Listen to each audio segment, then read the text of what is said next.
पुण्यात सध्या एक फेसबुक पोस्ट मोठी व्हायरल होते। गोष्ट झोमॅटोच्या एका डिलिव्हरी बॉयची। एकेकाळी 1.25 लाख पगार घेणाऱ्या या व्यक्तीची आयुष्य जगण्याची भ्रांत या फेसबुक पोस्टमध्ये मांडली आहे। ही गोष्ट जेवणापेक्षा मोठी, एक जीवनाची शिकवण देणारी आहे। ही तुमच्या आमच्या आयुष्याला कलाटणी देणारी गोष्ट आहे। काय आहे ही फेसबुक पोस्ट पाहूयात या व्हिडिओच्या माध्यमातून।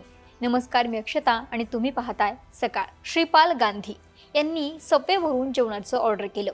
एक paneer tikka, sandwich, Bingo chips आणि ओट रेझिन्स कुकीज। जेव्हा ऑर्डर आली तेव्हा पॅकेट पाहून समजलं सँडविच आलंय, पण चिप्स आणि कुकीज गायब होते। गांधींनी लगेच डिलिव्हरी रायडरला सांगितलं, भाऊ चिप्स आणि कुकीज नाहीयेत। तो डिलिव्हरी रायडर थोडा अडखळत म्हणाला, सर कृपया तुम्ही रेस्टॉरंट किंवा झोमॅटोला कॉल करा। गांधींनी लगेच सबवेला फोन केला आणि त्यांनी चूक मान्य केली आणि सांगितलं की रायडरला परत पाठवू शकता का, आम्ही त्याला 20 रुपये देऊ। पण इथे ट्विस्ट आहे, नियमाप्रमाणे रायडर परत जायला बांधील नाही, कारण त्याला पगार झोमॅटोकडून मिळतो, सबवेकडून नाही। पण त्या डिलिव्हरी रायडरनं अगदी नम्रपणे म्हटलं, सर ग्राहक समाधानी असला पाहिजे, ही माझी जबाबदारी आहे। तो श्रीपाल गांधींना ग्राहक म्हणून पाहत नव्हता, तो फक्त योग्य ते करणं महत्त्वाचं मानत होता। डिलिव्हरी रायडर परत गेला आणि हरवलेली वस्तू, राहिलेली वस्तू घेऊन हसत आला आणि सबवेकडून मिळणारे 20 रुपये सुद्धा त्यांनी नाकारले। तो म्हणाला, देवानं मला खूप काय दिलंय, दुसऱ्याच्या चुकीसाठी मी का पैसे घ्यायचे। मग त्या डिलिव्हरी रायडरनं त्याची कथा सांगितली आणि अंगावर शहारे आले। तो एकेकाळी शापोजी पॅलंजीमध्ये कन्स्ट्रक्शन सुपरवायझर होता, व्यवस्थापक पदाकडे प्रगती करत होता। त्याला पगार 1.25 लाख रुपये प्रति महिना।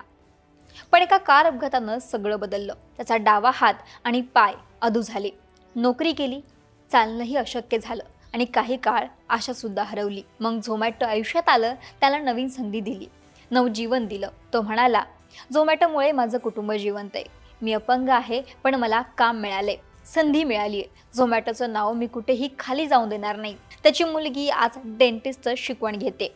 तो एका उत्पन्नासाठी नाही, तर तिचं स्वप्न जिवंत ठेवण्यासाठी गाडीतून फिरतोय। त्यानं आयुष्याला दोष दिला नाही, तक्रार केली नाही आणि पळवाटही शोधली नाही। फक्त हसला, स्वामी समर्थांवरती विश्वास ठेवला आणि म्हटलं, देव आहेच माझ्यासोबत, मग चिंता कशाला। श्रीपाल गांधींना सँडविच तर मिळालं, पण त्यांनी लिहिल्याप्रमाणे त्यांच्या मनात राहिलं कृतज्ञता, चिकाटी आणि आशा, जे अर्थात आपल्यालाही ही घटना पाहिल्यावरती वाटते।